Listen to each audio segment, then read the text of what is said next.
Bueno, tratando de responderles las muchas preguntas ahí que me hacen ustedes por acá a través de este canal de YouTube, las dos cuentas mías de Facebook, donde en las cuales en cada una tengo 5.000 amigos, no sé qué cantidad de seguidores, y bueno, tratando de responder a grosso modo, de darle respuesta a las tantas preguntas que me hacen ustedes un poco preocupados, con muchas dudas acerca de desarrollo deportivo de los muchachos, e inclusive también responderle a muchos atletas que me escriben, bueno, a las personas ahí que siempre están al pendiente de mis videos y están comentando y me están escribiendo constantemente.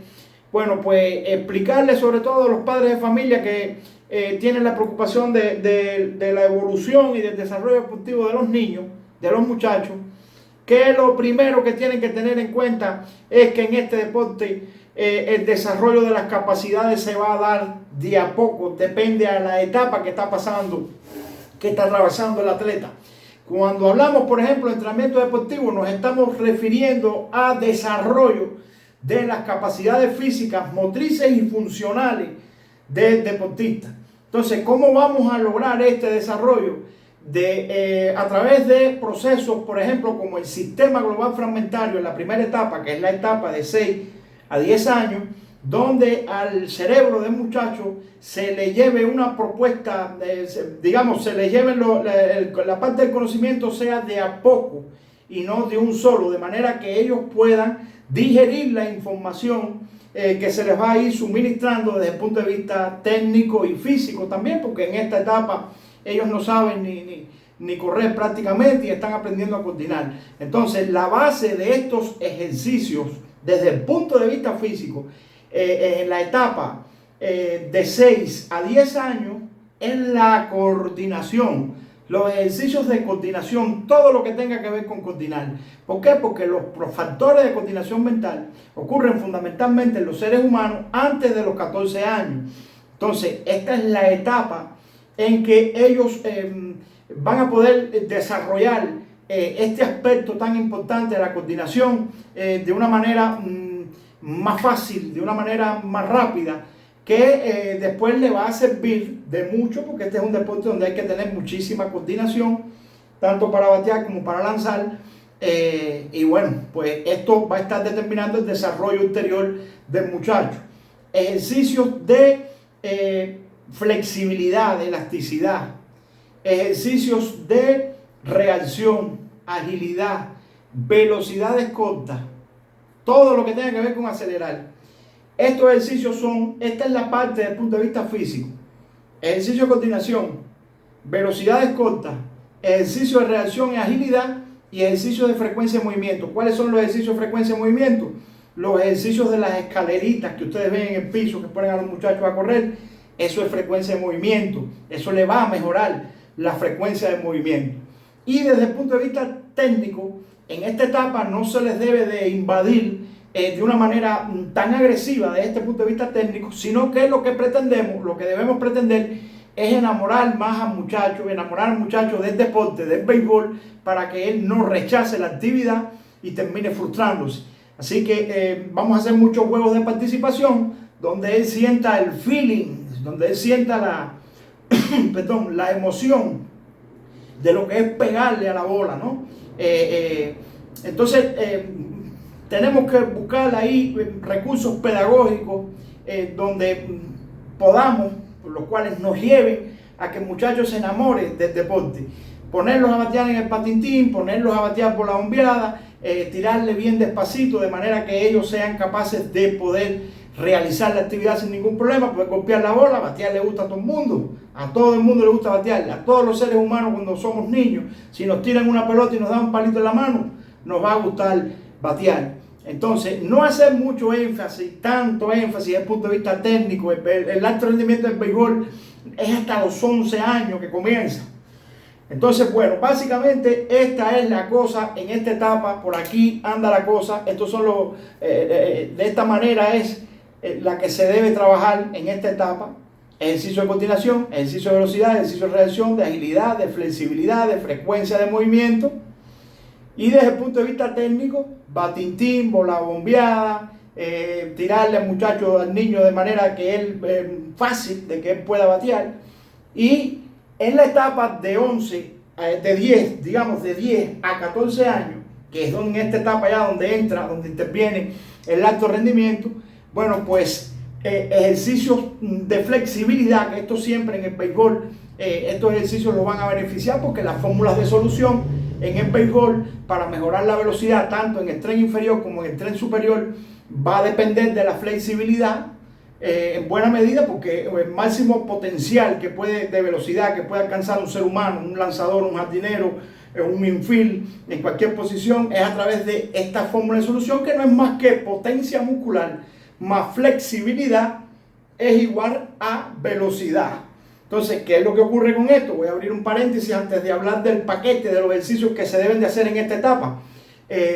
Sucede que muchos padres a mí me dicen, mi hijo cuando tenía 15 años tiraba 89 millas y ahora tiene 18 y tira 72.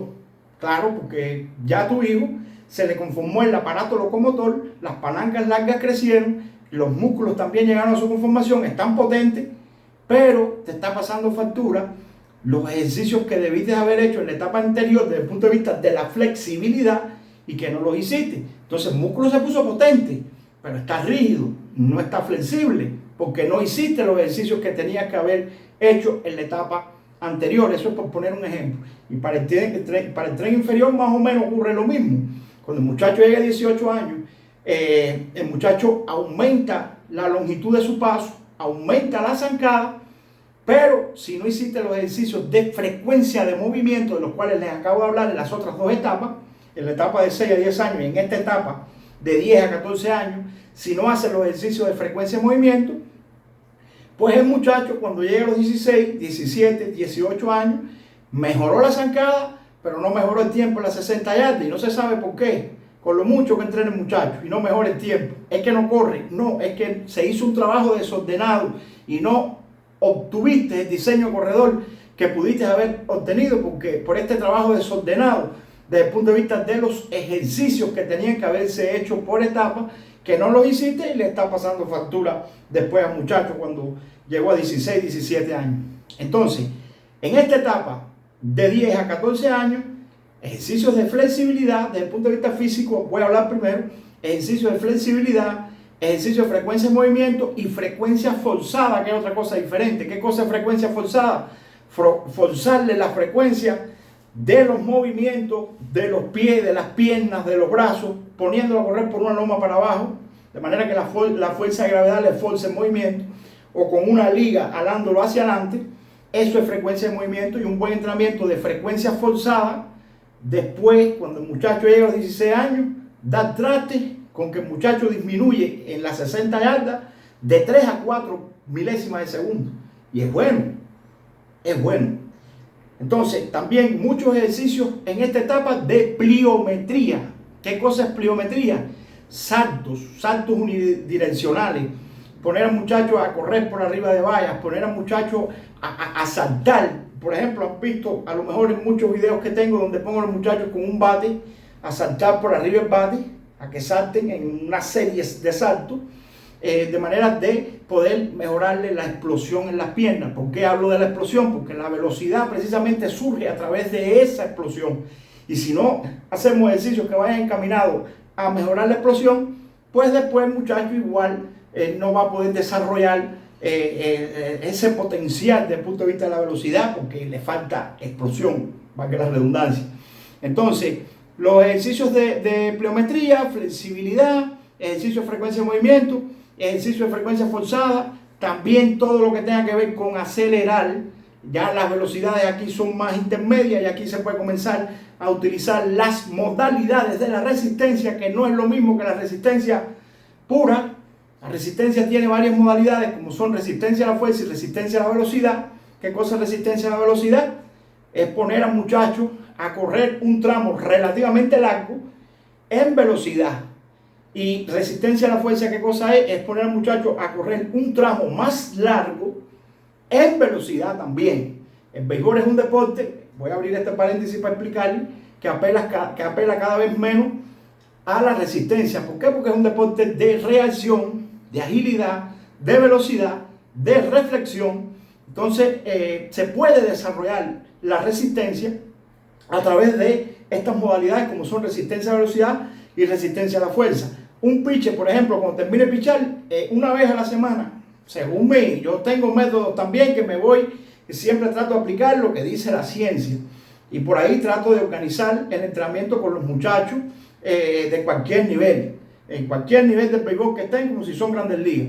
Los pitchers deben de correr una vez a la semana en resistencia para que la sangre circule y que esta sustancia que viene haciendo un proceso en cadena por la parte de atrás de la médula tratando de bloquear al músculo y lo consigue, que es el ácido láctico, bueno, pues que el organismo se limpie del lactato, se limpie del ácido láctico y la recuperación sea más rápido. Pero eso es después que pichea.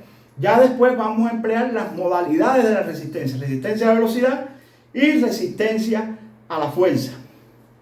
Desde el punto de vista técnico, ya aquí sí se le puede exigir bastante al muchacho porque el cerebro está listo.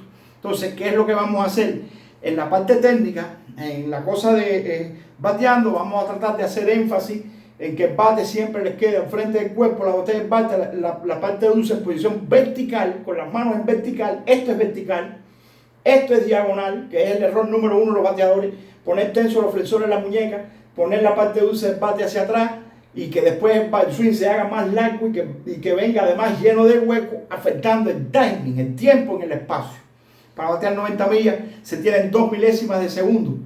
Entonces, en 2 milésimas de segundo, si usted se para con un cronómetro al frente, muchas veces se le van en tirar el bate, llevar el bate a la línea de tiro. Porque hay muchos, incluso grandes ligas, muchísimos que batean así. Bueno, porque son grandes ligas. Porque tienen potencia, porque tienen velocidad, porque tienen coordinación óculo-manual, porque no tienen problemas ya con el proceso de síntesis, porque ya se les formó la trilogía esta que ocurre en el cerebro del bateador cuando el observa la bola, decide tirarle y ejecuta la acción. A estas tres cosas se le llama proceso de síntesis. El de los muchachos aún se está formando. Entonces, si desde el punto de vista cinético, apoyados en la física y apoyados en la geometría, podemos hacerlo más técnico y aplicarlo a su biomecánica de bateo, les aseguro que va a ser muchísimo más fácil el camino. Y lo que les estoy diciendo es una autopista. Eso es así. Aunque los grandes ligas baten con el bate para atrás, eso es otra cosa. Tienen diferentes morfologías, diferentes autopistas, diferentes experiencias. Un bateador de grandes ligas ha cambiado no menos de 3 a 4 veces su mecánica de bateo tratando de buscar un traje exacto que le quede a la medida en su biomecánica. Entonces, pues hacer énfasis en esto, fundamentalmente, que el bate quede frente, la extensión del brazo delantero para que las fuerzas estén bien agrupadas atrás. Y bueno, ya este tema de la técnica sería muy extenso explicándolo aquí en el video, quizás en otro video o en los otros videos que tengo aquí en el canal y en Facebook. Ahí aparecen todas estas explicaciones para no hacer tan extenso el video que no sé hasta cuándo el celular me va a mandar a parar ahí. Ya llevamos 13 minutos. Entonces, en la etapa de 14 a 18 años, se le puede, se me olvidaba decirle, también desde el punto de vista físico, en la etapa de 10 a 14 años, cuando el muchacho pasa de 11 años, se le pueden, los ejercicios de fuerzas deben de ser naturales. Ya se les puede invadir con ejercicios de fuerza, pero desde el punto de vista natural. Ponerlos a hacer cualquier cantidad de lagartijas, sin límite, ponerlos a hacer barras, ponerlos a caminar en carretilla en el campo, ponerlos a hacer paralelas, ejercicio de fuerza natural. Todo lo que sea ejercicio de fuerza natural no lo afecta. Al contrario, le favorece la coordinación intramuscular. En la etapa de 14 a 18 años, igual, no es hasta después de los 17 años que se va a invadir al aparato locomotor con un sistema agresivo de discos, de barras, haciendo la fuerza. ¿Por qué? Porque antes de los 17 años este aparato locomotor, que está en su total conformación, todavía hay transición de cartílago en las articulaciones y los grados de extensión y de flexión de la articulación se van a ver afectados porque la nobleza del cartílago, que todavía hay esa transición en las articulaciones, se pierde, se tiende a deformar y después los dolores de codo son muy grandes y no se sabe de qué le duelen los codos. Y los codos muchas veces a los 18, 19 años y los hombros también se echan a perder producto de esta invasión tan temprana desde el punto de vista de la fuerza. Pero además el béisbol se enmarca en una problemática rotacional donde todas las rotaciones deben de tener la mayor calidad posible. Y cuando le metemos disco y barra en los hombros a los muchachos, la columna, que es un eje, se desvía y se afecta, se van a ver afectadas esas rotaciones. A mí, por ejemplo, yo era pitcher y cuando tenía 13 años en Cuba, en mi país, en el alto rendimiento, en la AIDE, nos metían muchas pesas. Bueno, pues yo con 19 años, largué el hombro, se me echó a perder el hombro. Muchos pitchers de ese equipo, de esos años, de esa generación incluso, que pasamos por el alto rendimiento, que estaban haciendo una especie de experimento con nosotros, a ver si funcionaba, ninguno. La provincia mía no dio un solo pitcher, por lo menos que haya pasado por este ciclo de la pirámide de alto rendimiento, que sirviera para nada. Se salvaron dos. Uno fue Pedro Luis Lazo. Se salvaron porque no pasaron por la pirámide de alto rendimiento, no hicieron las pesas. Pero los demás se echaron a perder. Muchos muchachos echaban a perder los codos y los hombros por el lío de las pesas. Esto es lo que dice la ciencia, esto no me lo inventé yo. Si ustedes se fijan bien, los pesistas incluso, fíjense si afecta el crecimiento longitudinal del hueso. El hueso tiene dos formas de crecer. Una es longitudinal, que es hacia abajo, y la otra es transversal, que es hacia los lados, engrosando, ¿no? Entonces, cuando se le invade con este sistema de discos y barra, antes de tiempo a los muchachos, como que el aparato locomotor, el sistema locomotor se está formando, pues el crecimiento longitudinal hacia abajo del hueso se va a ver afectado. ¿Por qué? Porque crece más transversalmente. Si se fijan bien, todos los pesistas, por regla general, son enanos. Son personas chiquitas. No es porque lo buscan chiquito, es porque los ejercicios que hacen le afectan ese crecimiento natural al aparato locomotor. Entonces, pues, en esta etapa de 14 a 18 años, igual los saltos, la resistencia a la fuerza, de una manera un poquito más agresiva, corriendo, resistencia a la fuerza, resistencia a la velocidad, los ejercicios de flexibilidad, de elasticidad, que son muy importantes. Esta onda que les estaba hablando de la parte técnica de la posición del bate, y bueno, ya aquí se puede velar de una manera más seria por estos aspectos técnicos. Después de los 17 años es que se puede comenzar a invadir el músculo, a invadir el sistema desde el punto de vista de la fuerza y meterle la cantidad de pesas que usted quiera. Ahora bien, es bueno que sepa que si se viola este trabajo desde el punto de vista, por lo menos desde el punto de vista físico, este trabajo que se debe de hacer ordenado por etapas, pues al final, cuando los sistemas se conforman en el atleta a los 17, 16 años, 18 años, por algún lugar este trabajo desordenado le va a salir al atleta. Por eso es que ustedes ven muchos deportistas, incluso muchos atletas en grandes ligas, que tienen power,